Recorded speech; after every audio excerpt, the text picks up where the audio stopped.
आज आपण पुन्हा मेथीची भन्नाट रेसिपी बघणार आहोत। तर त्याच्यासाठी इथे मी एक जुडी मेथी निवडून आणि तिला मीठ पाण्याने एक दोन वेळा स्वच्छ धुवून थोडीशी निथळून घेतलेली, अशी सुक्की करून घ्यायची आहे। तर मी चाळणीत ठेवली आहे आणि त्याच्यासाठी इथे मी दोन मीडियम साईजचे कांदे घेतलेत, 4-5 हिरव्या मिरच्या आहेत, तिखट तुम्ही तुमच्या आवडीने कमी जास्त करून घ्या। थोडेसे 15-20 लसूण पाकळ्या आहेत, 1 ते 1.5 इंच आळ्याचा तुकडा आहे। तर हे सगळं मी कट करून घेते, कट करताना दाखवत नाही, नाहीतर व्हिडिओ मोठी होऊन जाते। इथे मिरची पण बारीक कट करून झाली आहे। आता हे थोडं साईडला ठेवूया आणि जो अद्रक लसूण घेतलाय तो आपण या खलबत्त्यात टेचून घेणार आहोत। आणि तुम्हाला पाहिजे तर अद्रक आलं लसूणची पेस्ट पण टाकू शकता। आणि जे कांदा लसूण खात नाही त्यांनी हा कांदा आणि लसूण स्किप केला तरी चालेल। तर मी हे आधी खलबत्त्यात टेचून घेते। आता इथे आलं आणि लसूण पण आबडधोबड मी टेचून घेतलाय। आता इथे गॅसवर मी कढई ठेवली आहे आणि त्याच्यामध्ये आधी तेल टाकून घेते। तेल गरम झालंय तर एक चिटकी भरीत कमी हिंग टाकून घेते आणि हिंग व्यवस्थित तळून झाल्याबरोबर आधी आपण मिरची टाकून घेऊया, म्हणजे मिरचीचा कच्चापणा कमी होईल। आणि मिरची थोडी परतून झाली की लगेचच आपण त्याच्यामध्ये हा बारीक कापून ठेवलेला कांदा टाकून घेणार। मला वाटेल की मेथीची भाजी बनवायला घेतली, पण मी आज मेथीची भाजी नाही बनवत, त्यासाठी व्हिडिओ स्किप न करता पूर्ण पहा। एकदम भन्नाट रेसिपी बनवणार आहे। आता कांदा आणि मिरची थोडी परतून झाले तर आपण जो आलं आणि लसूण जो टेचून घेतलाय तो टाकून घेऊ आणि त्याला पण मस्त असं परतून घ्यायचं, त्याचा कच्चा पण कमी होईपर्यंत। आता हे सगळं कांदा लसूण वगैरे सगळं परतून झालाय, आपल्याला जास्त काय त्याला गोल्डन वगैरे करायचं नाहीये। तर लगेच आपण थोडेसे मसाले टाकून घेऊ। अर्धा चमचा जिरे पूड, अर्धा चमच्यापेक्षा कमी मी हळद घेतलेली आहे, 1 चमचा भर धनेपूड, चमचा गरम मसाला। आणि हे मसाले पण आपण व्यवस्थित असे परतून घ्यायचे आहेत आणि मीठ मी नंतर टाकणार आहे, लगेच टाकायचं नाहीये। आता मसाले परतून झालेत तर आपण जी ही धुवून सुकून मेथीची भाजी घेतली ती टाकून घ्यायची। आणि मेथीची भाजी टाकताना गॅसची फ्लेम मोठी ठेवायची, म्हणजे ती लवकर वाफ लागते तिला। आणि ती कमी झाली, वाफेने कमी झाली की मग ही बाकीची राहिलेली थोडी थोडी आपण भाजी टाकून घेऊ। आता इथे मी मेथीच्या भाजीमध्ये टाकण्यासाठी 3 बटाटे बॉईल करून घेतलेत। व्हिडिओ मोठी होईल म्हणून मी बटाटे बॉईल करताना दाखवले नाहीये, तर ते हे मॅशरने आपल्याला हे सुरीने पण बारीक कट करून घेऊ शकता। पण मी या मॅशरने मॅश करून घेते। तेले बटाटे पण आपण याच्यामध्ये टाकून घेऊ। चवीप्रमाणे आपल्याला मीठ टाकून घ्यायचे। आता भाजी आणि बटाटा पूर्ण मिक्स करून घ्यायचं। या पद्धतीतून मी मेथीची भाजी पण बनवू शकता ही, पण आज मी मेथीची भाजी न बनवता एक वेगळा पदार्थ बनवतेय। हा त्यातला सारण आहे आणि 2 मिनिट याच्यावरती झाकण ठेवून 2 मिनिट आपण एक वाफ काढून घेऊया याची। आणि तुम्हाला जर कमी आधी सुरुवातीला तुम्ही कमी प्रमाणामध्ये एकदा बनवून बघा, तर झाकण ठेवून 2 मिनिटं वाफ काढून घेऊ। इथं 2 मिनिटं झाले, झाकण काढून बघू। आणि वाफ काढून घेण्याचं कारण असा की जरी बटाटा व्यवस्थित शिजला वगैरे नसेल तर असं वाफ काढताना हा बटाटा शिजला जातो। इथे बटाटा पण व्यवस्थित शिजलाय आणि आपला हा सारण पण व्यवस्थित झालेला आहे। सगळं व्यवस्थित मिक्स करून मी गॅस बंद करते आणि आता आपण हा थंड करून घेऊ। आता इथे मी आपला पदार्थ बनवण्यासाठी परातीत इथे चाळण घेतली आहे आणि गव्हाचं पीठ घेतलीये। आणि गव्हाचं पीठ तुम्हाला किती बनवायचं त्याच्या अंदाजाने तुम्ही घ्यायचं। इथे 2 ते 3 या मापाने, म्हणजे 2 ते 3 वाटी हा पीठ असेल अंदाजी। हा आपल्याला चाळून घ्यायचे आणि पीठ चाळून घेतल्याने तुम्ही पाहू शकता त्याच्यामध्ये हे असे जाडसर गव्हाचे दाणे राहिलेत. आता मी या आपल्या पदार्थामध्ये चांगली टेस्ट येण्यासाठी इथे 1 वाटी बेसन घेतलाय. तो पण आपल्याला चाळून घ्यायचे आहे आणि पदार्थ मस्त क्रिस्पी आणि कुरकुरीत असं व्हावं म्हणून अर्धा वाटी तांदळाचं पीठ घेतलंय. तर हे पीठ पण आपण दोन्ही चाळून घेऊ.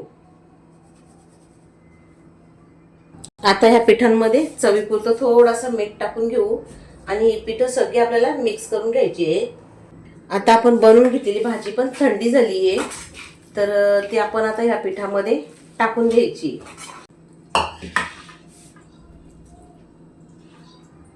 ना आधी आपण हे सगळं पिठाला व्यवस्थित मिक्स करून घ्यायचं. लगेच पाणी वगैरे आधी टाकायचं नाहीये, कारण हे भाजीला ओलसरपणा आहे आणि पीठ पाणी जास्त होऊ शकतो. पहिले व्यवस्थित सगळी मिक्स करून घेऊ. गरम असेल तर चमच्याने मिक्स करायची. हाताने आता मी या हाताने पूर्ण या पिठाला ही भाजी मिक्स करून घेते. आता हे मिक्स करून झालंय तर 1 चम्मच भरीत कमी तूप टाकून घेते आणि हे तूप टाकून पुन्हा आपल्याला हे सगळं मिक्स करायचंय. मिक्स झालंय तर आता थोडं थोडं पाणी टाकून आपण आता हा एक गोळा बनवून घ्यायचा. आपल्याला थोडं थोडं पाणी टाकून मळायचे. एकदम पाणी टाकायचं नाहीये, नाहीतर हा पातळ होऊ शकतो पीठ. थोडं थोडंच पाणी टाकायचे. आता इथे हा छान कणिक मळून झालाय, तर आपण झाकण देऊन 10 मिनिटं रेस्ट करायला ठेवू. आता कणिक ठेवली तर 10 ते 15 मिनिटं झाले आणि छान याचा थोडासा हात घेऊन आपण त्याला मळून घ्यायचे. एकसारखा करून घ्यायचा. आपल्याला पाहिजे त्या आकाराचे आपण गोळे बनवून घेऊया.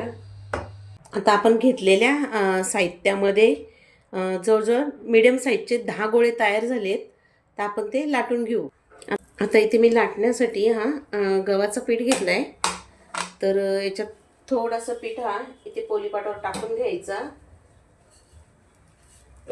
थोडीशी पोळी लाटून झाली की वरतून तेल किंवा तूप इथे मध्ये लावून घ्यायचं आणि जो आपण पीठ घेतलाय तो पीठ इथे मध्ये असं टाकून घ्यायचा आणि जशी आपण पोळी चपात्या लाटण्यासाठी करतो तसं हे असं गोल एक करून याचं तोंड बंद करून घ्यायचा. पिठामध्ये डीप करून छान गोल आणि पातळ पोळी लाटून घ्यायची. तर गॅसवर मी तवा ठेवला आहे. तवा पण छान गरम झालाय, तर लगेचच त्याच्यात थोडासा तूप टाकून घेते. आपण लाटून घेतलेला पराठा टाकून घ्यायचा आणि गॅसची फ्लेम मोठी करायची आणि लगेच त्याच्यावर तूप वगैरे टाकायचं नाहीये. 2 मिनिटं झाले का आपण उलट करून घ्यायचा. पराठा असा तव्यातनं थोडासा हलवून घ्यायचा, म्हणजे तो एकाच जागी करपणार नाही.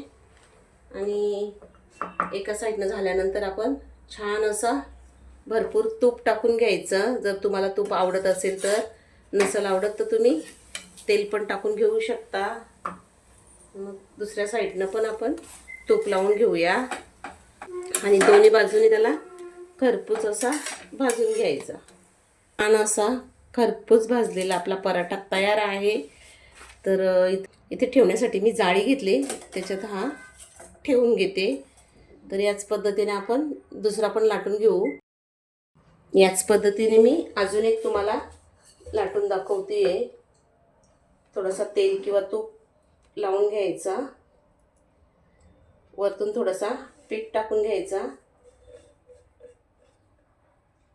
किंवा तुम्ही चपाती लाटता त्याप्रमाणे पण लाटू शकता. पिठामध्ये डीप करून छान अशी गोल पोळी लाटून घ्यायची. इथे छान पराठा लाटून झालाय. आपण तव्यात टाकून घेऊया. 2 मिनिटं असंच ठेवायचं. थोडंसं असं हे करून घ्यायचं, शेकून घ्यायचं. तुम्ही पाहिजे तर कपड्याने पण कडेकडेने असं शेकून घेऊ शकता. लगेच उलट करून घ्यायचं आणि उलट करून पण तुम्ही कपड्याने असं शेकून घेऊ शकता. त्याला तूप लावून घेणार आणि उलट करायचं. छान असं चपातीसारखा तो फुगला आहे, तुम्ही पाहू शकता.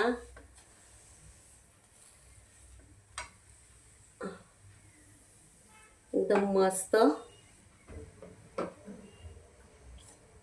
तर आजची रेसिपी थोडी जरी तुम्हाला आवडली असेल तर माझ्या चॅनलला सबस्क्राईब करा, बेलचा बटन दाबा आणि आवडली तर लाईक करा, तुमच्या मित्रपरिवारांमध्ये शेअर करा आणि रेसिपी कशी वाटली ही कमेंट करून मला नक्की सांगा. तर इथे छान असं खरपूस आपल्याला हा पराठा भाजून घ्यायचा आहे. दुसरा पराठा पण आपला भाजून झालेला आहे, पाहू शकता तुम्ही. तर तोही आपण या जाळीमध्ये ठेवून घेऊ. आणि याच पद्धतीने तर मी सगळे पराठे बनवून घेते. तर इथे तयार आहेत आपले मेथी आलू पराठा आणि तो आपण दहीसोबत किंवा लोणच्यासोबत खाऊ शकतो. तुम्ही हे पराठे मुलांना टिफिनसाठी देऊ शकता किंवा प्रवासामध्ये जाणार असाल तर तुम्ही हे प्रवासामध्ये बनवून नेऊ शकता. छान 2-3 दिवस राहतात, खराब होत नाही. आणि तुम्ही बघू शकता किती मऊ असे झालेले आहेत ते. एक तोडूनही दाखवते. एकदम मस्त असे पाहू शकता आणि चवीला पण एकदम मस्त आहेत, खुसखुशीत असे लागतात ते. आपण त्याच्यामध्ये जो तांदळाचा पीठ वापरला आहे त्याच्यामुळं त्यांची चव एकदम अफलातून झालेली आहे. तर हे असे दहीसोबत तुम्ही खाऊ शकता. एकदम मस्त अप्रतिम झालेले आहेत. तर एकदा बनवून बघा. आजची रेसिपी कशी वाटली कमेंट करून मला सांगा. तर अशा सोप्या आणि नवीन नवीन रेसिपी पाहण्यासाठी माझ्या चॅनलला सबस्क्राईब करा, बाजूला असलेला बेलचा बटन दाबा आणि रेसिपी थोडी जरी आवडली असेल तर लाईक करा, तुमच्या मित्रपरिवारांमध्ये नातेवाईकांमध्ये शेअर करा. तर रेसिपी शेवटपर्यंत बघितल्याबद्दल तुमचं मनापासून खूप खूप धन्यवाद. तर चला पुन्हा भेटूया अशाच एखाद्या जबरदस्त आणि मस्त रेसिपीसोबत. तोपर्यंत मस्त खा आणि मस्त रहा.